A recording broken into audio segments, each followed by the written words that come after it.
Most people analyzing the Naver versus Coupang rivalry are reading the same headlines you are. I have a slightly different angle. Years ago, as a project manager, I personally led the installation of 128 automated robots inside a CJ Logistics warehouse in Gunpo. That warehouse is part of the exact logistics backbone Naver is now using to challenge Coupang, the king of Korean e-commerce. And I have also worked on projects with Coupang.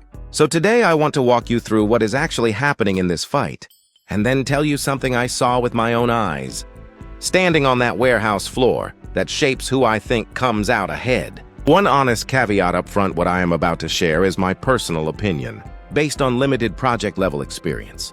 It is not a rigorous industry analysis, and it is not investment advice. Let me set the stage. Naver's shopping app, Naver Plus Store, has been on a genuine tear. Its monthly active users jumped about 7.5% in May alone to 8.75 million, overtaking 11th Street to become Korea's second largest e-commerce app behind Coupang. By June, that number reportedly crossed 10 million, narrowing the gap further. Remarkable, considering the app launched barely a year earlier, in March 2025. In May, it was also the single most downloaded shopping app in the country. Here is the twist, though. Coupang's trouble is not really about Naver getting better.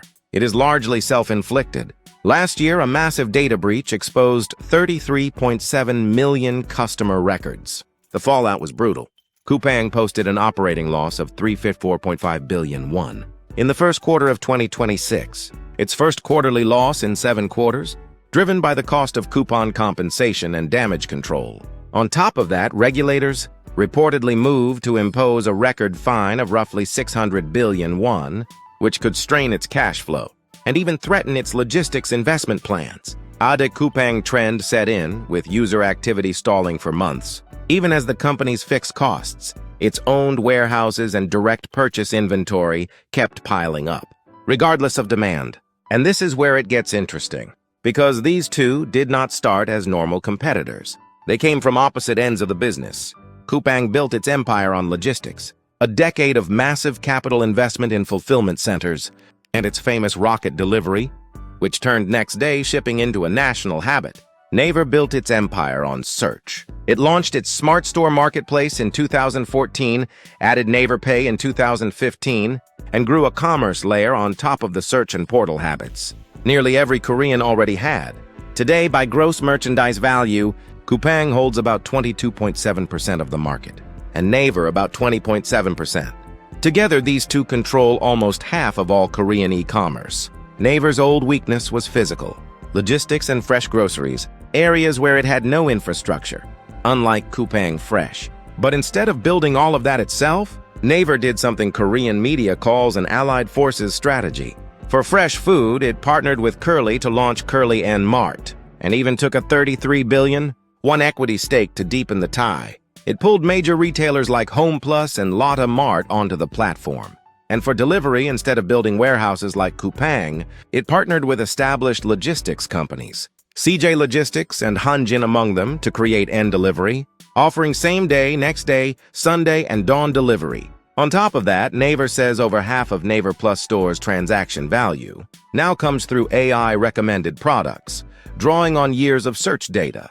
Most competitors simply do not have.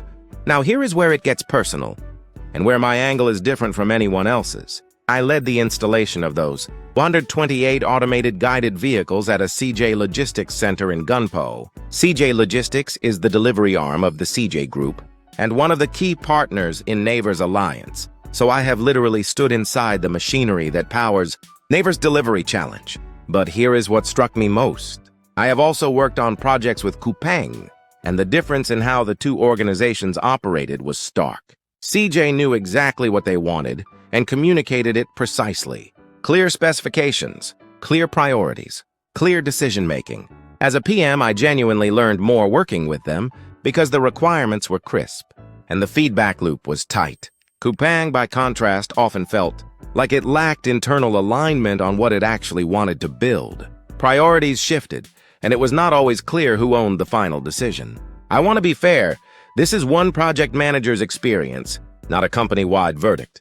But that contrast stuck with me. So here is my honest opinion, and again, This is a hunch built on limited experience, not a rigorous analysis. I lean toward thinking Naver's chances are better than people assume, precisely because it does not try to run logistics alone. By partnering with an operator like CJ, a company that in my experience executes with real precision, Naver borrows operational discipline.